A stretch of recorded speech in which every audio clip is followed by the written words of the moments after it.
ನಮಸ್ಕಾರ ಎಲ್ಲರಿಗೂ, welcome back to my vlogs. ಎಲ್ಲರಿಗೂ ಯೂಸ್ಫುಲ್ ಆಗುವಂಥ ಕೆಲವೊಂದು ಟಿಪ್ಸ್ನ ಶೇರ್ ಮಾಡ್ಕೋತಾ ಇದ್ದೀನಿ.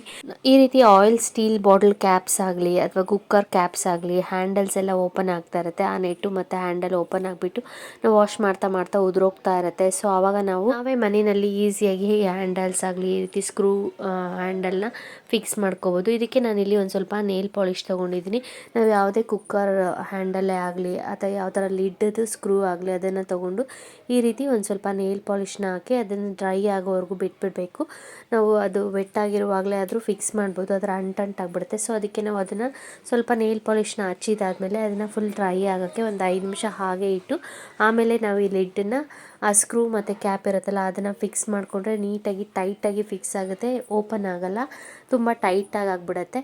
ಸೊ ಈ ರೀತಿ ನೋಡಿ ನಾನಿಲ್ಲಿ ನೇಲ್ ಪಾಲಿಶ್ ಹಚ್ಚಿದಾಗಿದೆ. ಒಂದು 2 ನಿಮಿಷ ಬಿಟ್ಟೆ, ಅದು ಡ್ರೈ ಆದಮೇಲೆ ಈಗ ನಾನಿಲ್ಲಿ ಹೋಲ್ ಇರುತ್ತಲ್ಲ ಆ ಲಿಡ್ಡದು ಹೋಲ್, ಆ ಹೋಲ್ ಒಳಗಡೆ ನೆಟ್ಟನ್ನು ಹಾಕ್ಬಿಟ್ಟು ಮೇಲೆ ಅದ್ರದ್ದು ಕ್ಯಾಪ್ ಇದೆ ಅಲ್ವಾ ಅದನ್ನು ಫಿಕ್ಸ್ ಮಾಡ್ಕೋತಾ ಇದ್ದೀನಿ. ನಾವು ಸ್ಕ್ರೂ ಡ್ರೈವರ್ ತಗೊಂಡು ಕೆಳಗಡೆ ನೆಟ್ಟನ್ನು ತಿರುಗಿಸ್ಕೊಂಡಾದ್ರೂ ಫಿಕ್ಸ್ ಮಾಡ್ಕೋಬೋದು. ಇದು ಆಯಿಲ್ ಕ್ಯಾಪ್ಲಿ ಆಗಿರೋದ್ರಿಂದ ಈ ರೀತಿ ತಿರುಗಿಸ್ಕೊಂಡ್ರೆ ಸಾಕು, ಆ ಸ್ಕ್ರೂ ಟೈಟ್ ಆಗಿಬಿಡುತ್ತೆ. ಸೊ ನೋಡಿ ಇದು ಒಂಚೂರು ಓಪನ್ ಆಗಲ್ಲ. ಈ ರೀತಿ ಹ್ಯಾಂಡಲ್ಸೇ ಆಗಲಿ ಈ ರೀತಿ ಸ್ಕ್ರೂ ಬಂದಿರೋ ಆಯಿಲ್ ಕ್ಯಾಪ್ಸೇ ಆಗಲಿ ಈ ರೀತಿ ನಾವು ಹ್ಯಾಂಡಲ್ ಓಪನ್ ಆದಾಗ ಫಿಕ್ಸ್ ಮಾಡ್ಕೋಬೋದು ಫ್ರೆಂಡ್ಸ್.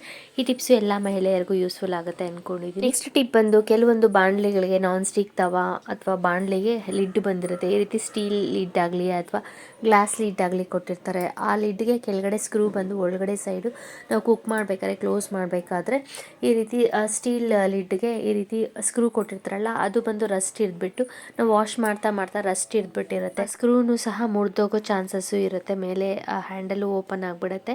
ಸೊ ಆ ರೀತಿ ಆಗದೆ ಇರೋ ಹಾಗೆ ಈ ರೀತಿ ರೆಡ್ಡಿಶ್ ಆದಾಗ ನಾವು ಒಂದು ಸ್ವಲ್ಪ ನೇಲ್ ಪಾಲಿಶನ್ನ ಹಾಕ್ಬಿಟ್ಟು ಒಂದು 2 ನಿಮಿಷ ಬಿಟ್ಬಿಟ್ರೆ ಅದು ಡ್ರೈ ಆಗುತ್ತಲ್ಲ, ನಾವು ಈ ರೀತಿ ರಸ್ಟ್ ಹಿಡಿದಾಗ ಆ ಲಿಡ್ಡನ್ನು ಕ್ಲೋಸ್ ಮಾಡಿ ಕುಕ್ ಮಾಡೋದ್ರಿಂದ ಹಾವಿಗೆ ಆ ರಸ್ಟ್ ಹಿಡ್ದಿರೋ ರೆಡ್ಡಿಶ್ ಎಲ್ಲ ಬಿಟ್ಟು ನಾವು ಕುಕ್ ಮಾಡೋ ಫುಡ್ ಒಳಗಡೆ ಹೊಟ್ಟೋಗ್ಬಿಡುತ್ತೆ. ಸೊ ಆ ರೀತಿ ಆಗದೆ ಇರೋ ಹಾಗೆ ನಾವು ಒಂದು ಸ್ವಲ್ಪ ನೇಲ್ ಪಾಲಿಷ್ನ ಅಪ್ಲೈ ಮಾಡಿಬಿಟ್ಟು ಇದು ಹ್ಯಾಂಡಲ್ಲು ಸಹ ಮುರಿದೋಗಲ್ಲ ಮತ್ತು ರಸ್ಟ್ ಹಿಡ್ದಿರೋದು ಸಹ ಸ್ಕ್ರೂಗೆ ನೇಲ್ ಪಾಲಿಶ್ ಅಪ್ಲೈ ಮಾಡೋದ್ರಿಂದ ನೀಟಾಗಿರುತ್ತೆ.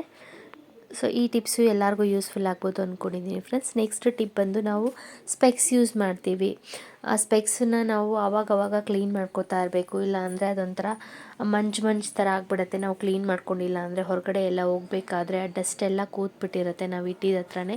ಸೊ ಈ ರೀತಿ ಸಿಂಪಲ್ ಟ್ರಿಕ್ಸನ್ನ ಬಳಸಿ ನಾವು ಸ್ಪೆಕ್ಸ್ ಗ್ಲಾಸಸ್ನ ಕ್ಲೀನ್ ಮಾಡ್ಕೋಬೋದು. ನಾವು ಮಾಯ್ಶ್ಚರೈಸರ್ ಆಗಲಿ ಅಥವಾ ಒಂದು ಸ್ವಲ್ಪ ವ್ಯಾಸ್ಲಿನ್ ಆಗಲಿ ತೊಗೊಂಡು ಒಂದು ಸ್ವಲ್ಪ ತೊಗೊಂಡ್ರೆ ಸಾಕು, ತುಂಬ ಜಾಸ್ತಿ ಬೇಡ.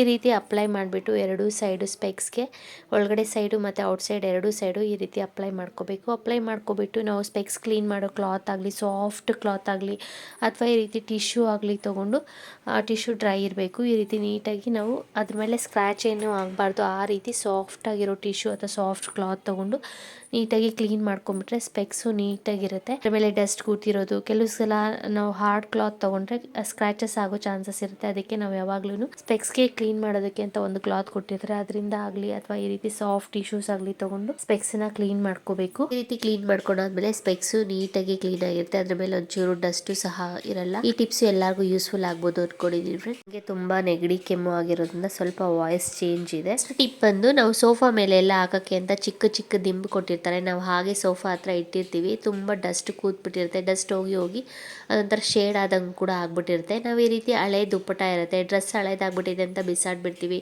ದುಪ್ಪಟಾಸು ತುಂಬ ಚೆನ್ನಾಗಿರುತ್ತೆ, ಲೆಂತು ಸಹ ಚೆನ್ನಾಗಿರುತ್ತೆ. ಈ ರೀತಿ ಕೆಲವು ವರ್ಕ್ ಇರೋದಾಗಲಿ ಅಥವಾ ದುಪ್ಪಟ ಕ್ವಾಲಿಟಿ ಜಾರ್ಜೆಟಲ್ಲಾಗಲಿ ತುಂಬ ಚೆನ್ನಾಗಿರುತ್ತೆ ಕ್ವಾಲಿಟಿ. ಆ ದುಪ್ಪಟನ ಬಿಸಾಡಲ್ಲ, ಆ ದುಪ್ಪಟನ ನಾವು ಈ ರೀತಿ ರಿಯೂಸ್ ಮಾಡ್ಕೋಬೋದು ಫ್ರೆಂಡ್ಸ್. ಈ ದಿಂಬಿಗೆ ಒಂದು ಒಳ್ಳೆ ಕವರ್ನ ಥರ ಮಾಡ್ಕೋಬೋದು, ಡಿಸೈನರ್ ಕವರ್ ಥರ ಮಾಡ್ಬೋದು. ಇದಕ್ಕೆ ಯಾವುದೇ ರೀತಿ ಸ್ಟಿಚಿಂಗು ಏನು ಬೇಡ, ಆರಾಮಾಗಿ ನಾವು ಹಾಗೇ ಫೋಲ್ಡ್ ಮಾಡಿಕೊಂಡು ದಿಂಬಿಗೆ ಒಂದೊಳ್ಳೆ ಕವರ್ ಮಾಡ್ಕೋಬೋದು. ಈ ರೀತಿ ನಾವು ರೆಡಿ ಮಾಡಿ ಸೋಫಾ ಮೇಲೆ ಹಾಕಿದ್ರೆ ತುಂಬ ಚೆನ್ನಾಗಿ ಕಾಣುತ್ತೆ. ಇಲ್ಲಿ ನೋಡಿ ನಾನು ವೇಲಲ್ಲಿ ಸೆಂಟರ್ಗೆ ಈ ರೀತಿ ಆ ದಿಂಬನ್ನ ಇಟ್ಕೊಂಡಿದ್ದೀನಿ. ಈ ರೀತಿ ಚಿಕ್ಕ ಚಿಕ್ಕ ದಿಂಬನ್ನ ಇಟ್ಕೊಂಡಾದ್ಮೇಲೆ ಈ ಒಂದು ಸೈಡಲ್ಲಿ ಈ ರೀತಿ ಎರಡು ಸೈಡ್ ಫೋಲ್ಡ್ ಮಾಡಿಕೊಂಡು ಇನ್ನೊಂದು ಸೈಡ್ ಎಕ್ಸ್ಟ್ರಾ ಲೆಂತ್ ಇರುತ್ತಲ್ಲ ಆಫ್ನ ಈ ರೀತಿ ಫೋಲ್ಡ್ ಹಾಕಿ ನಾವು ಎಕ್ಸ್ಟ್ರಾ ಇರೋದನ್ನು ಈ ರೀತಿ ಫ್ಲವರ್ ಶೇಪ್ ಬರೋ ಹಾಗೆ ಈ ರೀತಿ ಒಂದು ಸೈಡಲ್ಲಿ ಇಟ್ಕೋಬೇಕು. ಈ ರೀತಿ ನಾವು ಎರಡೂ ಸೈಡು ನಾವು ವೇಲ್ ಎಕ್ಸ್ಟ್ರಾ ಇರೋದನ್ನು ಫೋಲ್ಡ್ ಮಾಡಿ ನಾವು ನೋಡಿ ಈ ರೀತಿ ಫ್ರಿಲ್ಸ್ ಬರೋ ಹಾಗೆ ಟೈ ಮಾಡೋ ಹಾಗೆ ನಾವು ಈ ರೀತಿ ಎಕ್ಸ್ಟ್ರಾ ಬರೋದನ್ನು ಈ ರೀತಿ ಇಟ್ಕೊಂಡಾದ್ಮೇಲೆ ಒಳಗಡೆಗೆ ನಾವು ಆ ಕಡೆ ಈ ಕಡೆ ಫೋಲ್ಡ್ ಮಾಡಿದ್ವಿ, ಅದೇನಾದರೂ ಕ್ಲಾತ್ ಆಚೆ ಬಂದರೆ ನೀಟಾಗಿ ಅದನ್ನು ಅರೇಂಜ್ ಮಾಡಿಕೊಂಡು ಈ ಎಕ್ಸ್ಟ್ರಾ ಇರೋ ವೇಲನ್ನು ಈ ರೀತಿ ನಾವು ಒಂದು ರಬ್ಬರ್ ಬ್ಯಾಂಡ್ ಅಥವಾ ಈ ರೀತಿ ಒಂದು ಕ್ರಂಚಿ ಇದ್ದರೆ ಅದರಿಂದ ಈ ರೀತಿ ಟೈ ಮಾಡಿಬಿಟ್ರೆ ಇದನ್ನು ಫ್ಲವರ್ ಶೇಪಲ್ಲಿ ನಾವು ಅರೇಂಜ್ ಮಾಡಿದ್ರೆ ಒಂದೊಳ್ಳೆ ದಿಂಬು ಕವರು ಹಳೆ ವೇಲಿಂದ ನಾವು ಮಾಡ್ಕೋಬೋದು ಫ್ರೆಂಡ್ಸ್. ಈ ರೀತಿ ನಾವು ಬೇಡ ಅಂತ ಯೂಸ್ ಮಾಡದೇ ಇರೋ ವೇಲಿಂದ ದಿಂಬಿಗೆ ಒಂದೊಳ್ಳೆ ಡಿಸೈನ ಕವರ್ನ ಮಾಡ್ಕೋಬೋದು. ಈ ರೀತಿ ನಾವು ದುಪ್ಪಟ್ಟೆಯಿಂದ ಕವರ್ ಮಾಡೋದ್ರಿಂದ ದಿಂಬು ಶೇಡ್ ಆಗೋದು ಸಹ ಕಂಟ್ರೋಲ್ ಆಗುತ್ತೆ ಮತ್ತು ಡಸ್ಟು ಸಹ ವೇಲ್ ಮೇಲೆ ಕೂರುತ್ತೆ. ನಾವು ಬೇಕಾದಾಗ ಅದನ್ನು ರಿಮೂವ್ ಮಾಡಿ ವಾಶ್ ಮಾಡ್ಕೋಬೋದು. ಟಿಪ್ ಬಂದು ನಾನಿಲ್ಲಿ ಒಂದು ಟಿಶ್ಯೂ ಪೇಪರ್ ತೊಗೊಂಡಿದ್ದೀನಿ. ಟಿಶ್ಯೂ ಪೇಪರ್ ತೊಗೊಂಡು ಅದನ್ನು 2 ಪೀಸ್ ಆಗಿ ಈ ರೀತಿ ಕಟ್ ಮಾಡಿ ಇಟ್ಕೊಂಡಿದ್ದೀನಿ. ಇದಕ್ಕೆ ನಾನಿಲ್ಲಿ ಒಂದು 4ರಿಂದ 5 ಮೆಣಸು ಹಾಕ್ಕೋತಾ ಇದ್ದೀನಿ ಮತ್ತು ಇದ್ರ ಜೊತೆಗೆ ನಾನು ಒಂದು 2ರಿಂದ 3 ಅಥವಾ 4 ಲವಂಗನ ಹಾಕ್ಕೋತಾ ಇದ್ದೀನಿ. ಇದು ತುಂಬ ಘಾಟ್ ಸ್ಮೆಲ್ ಇರುತ್ತೆ ಲವಂಗ ಮತ್ತು ಮೆಣಸು. ಸೊ ಈ ರೀತಿ ನಾನು ಲವಂಗ ಮತ್ತು ಮೆಣಸನ್ನ 2 ಪೇಪರಲ್ಲಿ ಹಾಕ್ಕೋತಾ ಇದ್ದೀನಿ. ಇದ್ರ ಜೊತೆಗೆ ನಾನಿಲ್ಲಿ ಒಂದು ಸ್ವಲ್ಪ ಅರಿಶಿನ ಪುಡಿ ಹಾಕ್ಕೋತಾ ಇದ್ದೀನಿ. ಅರಿಶಿನ ಪುಡಿನೂ ಸಹ ಸ್ಮೆಲ್ಲು ತುಂಬ ಚೆನ್ನಾಗಿರುತ್ತೆ. ಇದನ್ನು ಇಡೋದ್ರಿಂದ ಹುಳಗಳೆಲ್ಲ ಕಂಟ್ರೋಲ್ ಆಗುತ್ತೆ.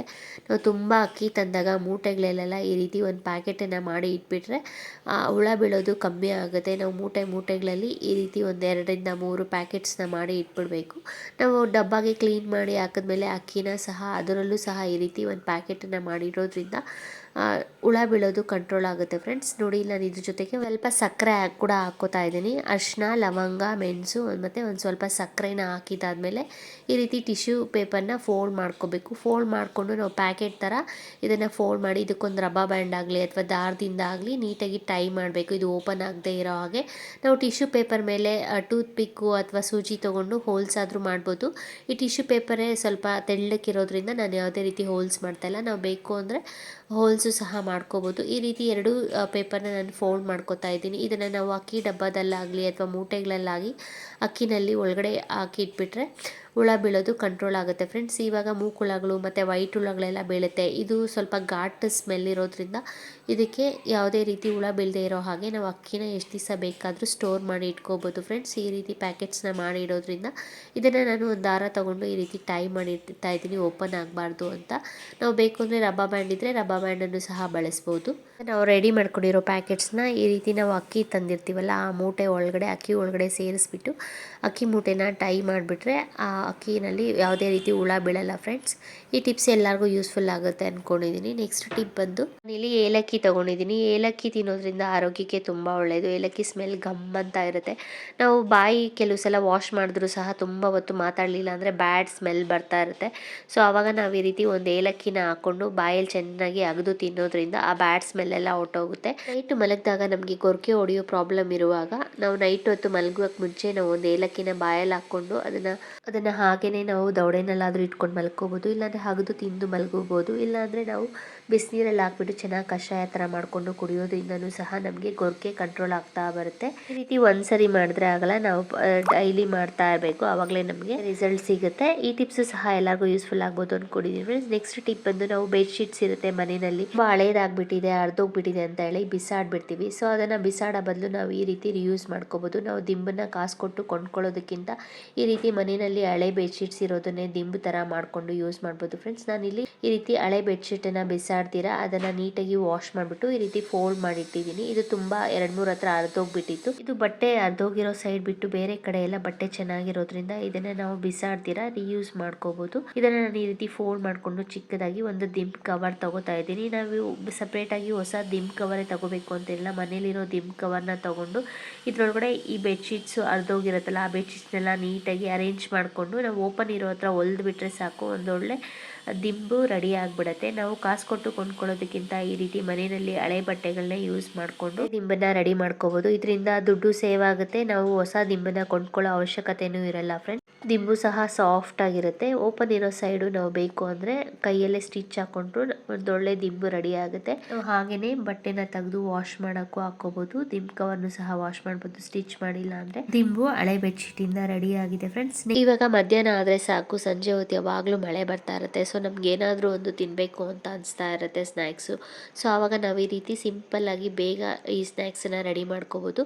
ನಾನಿಲ್ಲಿ ಒಂದು ಸ್ವಲ್ಪ ಹುಣಸೆಹಣ್ಣನ್ನು ನೆನೆಸಿಟ್ಟಿದ್ದೆ. ಹುಣಸೆಹಣ್ಣು ನೆನೆಸಿಟ್ಟಿರೋದನ್ನ ಚೆನ್ನಾಗಿ ಕಿವುಚ್ಕೊಂಡು ನಾನಿಲ್ಲಿ ಸ್ಟವ್ ಮೇಲೆ ಪಾತ್ರೆ ಇಟ್ಟು ಆ ಹುಣಸೆಹಣ್ಣು ರಸನ ಹಾಕ್ಕೋತಾ ಇದ್ದೀನಿ. ಹುಣಸೆಹಣ್ಣು ರಸನ ಹಾಕ್ಕೊಂಡು ಇದಕ್ಕೆ ನಾನಿಲ್ಲಿ ಒಂದು ಸ್ವಲ್ಪ ಜೀರಾ ಪೌಡರು ಮತ್ತು ಒಂದು ಸ್ಪೂನಷ್ಟು ಬೆಲ್ಲ ಹಾಕ್ಕೋತಾ ಇದ್ದೀನಿ. ನಾವು ಬೇಕು ಅಂದರೆ ಇದಕ್ಕೇ ಒಂದು ಸ್ವಲ್ಪ ಖಾರದ ಪುಡಿನೂ ಸಹ ಹಾಕ್ಕೋಬೋದು. ಇದನ್ನು ಹಾಕ್ಬಿಟ್ಟು ಚೆನ್ನಾಗಿ ಕುದಿಸ್ಕೋಬೇಕು. ಇದು ಗಟ್ಟಿ ಆಗೋವರೆಗೂ ಆಗೋವರೆಗೂ ಕುದಿಸ್ಕೊಂಡು ಹುಣಸೆ ಹಣ್ಣಿನ ಚಟ್ನಿನ ರೆಡಿ ಮಾಡ್ಕೊತಾ ಇದ್ದೀನಿ. ಇದಕ್ಕೆ ನಾನಿಲ್ಲಿ 1 ಸ್ಪೂನಷ್ಟು ಪೆಪ್ಪರ್ ಪೌಡರ್ ಹಾಕೋತಾ ಇದ್ದೀನಿ ಮತ್ತು ಒಂದು ಸ್ವಲ್ಪ ಜೀರಾ ಪೌಡರು ಹಾಕ್ಕೊಂಡಿದ್ದೀನಿ. ನಾವು ಬೇಕು ಅಂದರೆ ಲಾಸ್ಟಲ್ಲಿ ಒಂದು ಸ್ವಲ್ಪ ಚಾಟ್ ಪೌಡರ್ ಕೂಡ ಹಾಕ್ಕೋಬೋದು. ಇದು ಫುಲ್ ಗಟ್ಟಿಯಾಗಿ ಸ್ಟವ್ ಆಫ್ ಮಾಡಿದ್ಮೇಲೆ ಹಾಕ್ಕೋಬೇಕು. ನಾವಿಲ್ಲಿ ಹುಣಸೆಹಣ್ಣು ರಸ ಮತ್ತು ಬೆಲ್ಲ ಜೀರಾ ಪೌಡರ್ ಹಾಕಿರೋದ್ರಿಂದ ಹುಳಿ ಖಾರವಾಗಿ ತುಂಬ ಚೆನ್ನಾಗಿರುತ್ತೆ. ಪೆಪ್ಪರ್ ಪೌಡ್ರ್ ಹಾಕಿರೋದ್ರಿಂದ ನೀವು ಬೇಕು ಅಂದರೆ ಇದಕ್ಕೇ 1 ಸ್ಪೂನಷ್ಟು ಖಾರದ ಪುಡಿನೂ ಹಾಕಿ ಚೆನ್ನಾಗಿ ಕುದಿಸಿ ಅದನ್ನು ಸ್ವಲ್ಪ ಮೀಡಿಯಮ್ ಆಗಿ ಗಟ್ಟಿಯಾಗೋವರೆಗೂ ನಾವು ಕಾಯಿಸ್ಕೋಬೇಕು. ಈ ರೀತಿ ಮನೆಯಲ್ಲೇ ಸಿಂಪಲ್ ಸಾಮಗ್ರಿ ಬಳಸ್ಕೊಂಡು ಒಂದೊಳ್ಳೆ ಸ್ವೀಟ್ ಚಟ್ನಿನ ರೆಡಿ ಮಾಡ್ಕೋಬೋದು. ಇದು ಹುಳಿ ಖಾರವಾಗಿ ಸ್ವೀಟಾಗೂ ಸಹ ಇರುತ್ತೆ. ಇದಕ್ಕೆ ನಾವು ಬೇಕು ಅಂದರೆ ಖರ್ಜೂರ ಇದ್ದರೆ ಖರ್ಜೂರನೂ ಸಹ ಹಾಕ್ಕೊಂಡು ಅದನ್ನು ಹಾಕೊಳ್ಳೋದ್ರಿಂದ ಸ್ವೀಟ್ ಬರುತ್ತೆ. ನಾನಿಲ್ಲಿ ಖರ್ಜೂರ ಇಲ್ಲದೆ ಇರೋ ಕಾರಣ ಹುಣಸೆಹಣ್ಣು ಹುಳಿ ಮತ್ತು ಬೆಲ್ಲ ಹಾಕ್ಕೊಂಡಿದ್ದೀನಿ. ಈಗ ನಾನು ಅದು ಕುದಿಯೋಷ್ಟರಲ್ಲಿ ನಾನಿಲ್ಲಿ ಒಂದು ಪಾತ್ರೆ ತೊಗೊಂಡು ಅದಕ್ಕೆ ಕಡಲೆಪುರಿ ಹಾಕ್ಕೊಂಡಿದ್ದೀನಿ. ಇದು ಉಪ್ಪು ಕಡಲೆಪುರಿ ತೊಗೊಂಡಿದ್ದೀನಿ. ಸಪ್ಪೆ ಕಡಲೆಪುರಿ ಇದ್ದರೆ ಅದರಲ್ಲಾದರೂ ನಾವು ಈ ರೀತಿ ಬೇಲ್ಪುರಿನ ಮನೆಯಲ್ಲೇ ಈಸಿಯಾಗಿ ಮಾಡ್ಕೋಬೋದು. ಇದಕ್ಕೆ ನಾನು ಈರುಳ್ಳಿ, ಟೊಮ್ಯಾಟೊ, ಕ್ಯಾರೆಟು ಮತ್ತು ಒಂದು ಸೌತೆಕಾಯಿನ ಕಟ್ ಮಾಡಿ ಇಟ್ಕೊಂಡಿದ್ದೀನಿ. ಅದ್ರ ಜೊತೆಗೆ ಒಂದು ಸ್ವಲ್ಪ ಕೊತ್ತಂಬರಿ ಸೊಪ್ಪನ್ನು ಸಹ ನುಣ್ಣಕ್ಕೆ ಕಟ್ ಮಾಡಿ ಇಟ್ಕೊಂಡು ಅದಷ್ಟನ್ನು ನಾವು ಕಡಲೆಪುರಿಗೆ ಹಾಕ್ಕೋಬೇಕು. ಇದಕ್ಕೆ ಮನೆಯಲ್ಲಿ ನಿಪ್ಪಟ್ಟಿದ್ರೆ ನಿಪ್ಪಟ್ಟನ್ನು ಸಹ ಹಾಕ್ಕೋಬೋದು. ಟೇಸ್ಟ್ ತುಂಬ ರುಚಿಯಾಗಿರುತ್ತೆ. ನಾವು ಮನೆಯಲ್ಲಿರೋ ಸಾಮಗ್ರಿನೇ ಬಳಸ್ಕೊಂಡು ಕಡಲೆಪುರಿ ಒಂದಿದ್ರೆ ಸಾಕು, ಒಂದು ಒಳ್ಳೆ ಬೇಲ್ಪುರಿನ ರೆಡಿ ಮಾಡ್ಕೋಬೋದು. ನಾವು ಹೊರಗಡೆ ಹೋಗಿ ತಿಂದು ಬರೋದಕ್ಕಿಂತ ಈ ರೀತಿ ಮನೆಯಲ್ಲೇ ಹೆಲ್ತಿಯಾಗಿ ಬೇಲ್ಪುರಿನ ಮಾಡ್ಕೋಬೋದು. ಇದಕ್ಕೆ ನಾನು 1 ಸ್ಪೂನಷ್ಟು ಖಾರದ ಪುಡಿ ಹಾಕ್ಕೋತಾ ಇದ್ದೀನಿ. ಇದು ಉಪ್ಪು ಕಡಲೆಪುರಿ ಆಗಿರೋದ್ರಿಂದ ನೋಡಿಕೊಂಡು ನಾವು ಲಾಸ್ಟಲ್ಲಿ ಒಂದು ಸ್ವಲ್ಪ ಉಪ್ಪು ಹಾಕ್ಕೊಂಡ್ರೆ ಸಾಕು. ಮತ್ತು ಕಡಲೆ ಬೀಜನ ನಾನಿಲ್ಲಿ ಹುರಿದ್ಬಿಟ್ಟು ಹಾಕ್ಕೋತಾ ಇದ್ದೀನಿ. ಅದು ಸಿಪ್ಪೆ ಎಲ್ಲ ತೆಗೆದ್ಬಿಟ್ಟು. ಈಗ ಹುಣಸೆ ಹಣ್ಣಿನ ಚಟ್ನಿ ರೆಡಿ ಆಗಿದೆಯಾ ಅಂತ ನೋಡ್ತಾ ಇದ್ದೀನಿ. ಇದು ಸ್ವಲ್ಪ ನೋಡಿ ಈ ರೀತಿ ತಿಕ್ಕಾಗಿ ಆಗಬೇಕು. ಇದು ಸ್ವಲ್ಪ ನೀರಾಗೇ ಇದೆ. ನಾವು ಸ್ಟವ್ ಆಫ್ ಮಾಡಿ ಒಂದು 5ರಿಂದ 10 ನಿಮಿಷ ಬಿಟ್ಟರೆ ಅದು ಸ್ವಲ್ಪ ಗಟ್ಟಿ ಆಗುತ್ತೆ. ಕಡಲೆಪುರಿಗೆ ನಾನು ಲಾಸ್ಟಲ್ಲಿ ಒಂದು ಸ್ವಲ್ಪ ಉಪ್ಪು ಹಾಕ್ಕೋತಾ ಇದ್ದೀನಿ. ಉಪ್ಪು ಹಾಕಿ ನಾವು ಚೆನ್ನಾಗಿ ಮಿಕ್ಸ್ ಮಾಡ್ಕೋಬೇಕು. ಈಗ ನಾವು ರೆಡಿ ಮಾಡಿ ಇಟ್ಕೊಂಡಿರೋ ಹುಣಸೆ ಹಣ್ಣಿನ ಚಟ್ನಿನ ಹಾಕ್ಕೋತಾ ಇದ್ದೀನಿ ನಾನಿಲ್ಲಿ, ಸ್ವೀಟ್ ಚಟ್ನಿ. ಇದಕ್ಕೆ ನಾವು ಬೇಕು ಅಂದರೆ ಕೊತ್ತಂಬರಿ ಸೊಪ್ಪು ಮತ್ತು ಪುದೀನ, ಪಾಲಕ್ ಸೊಪ್ಪಿದ್ರೆ ಅದನ್ನು ಸಹ ನುಣ್ಣಕ್ಕೆ ರುಬ್ಬಿಟ್ಟು ಹಾಕೋದ್ರಿಂದ ಸ್ವೀಟು ಖಾರ ಎರಡೂ ಮಿಕ್ಸ್ ಆದ ಹಾಗೆ ಸ್ವೀಟ್ ಖಾರ ಚಟ್ನಿ ಆಗುತ್ತೆ. ನಾನಿಲ್ಲಿ ಬರೀ ಸ್ವೀಟ್ ಚಟ್ನಿ ಮಾಡ್ಕೊಂಡಿದ್ದೀನಿ.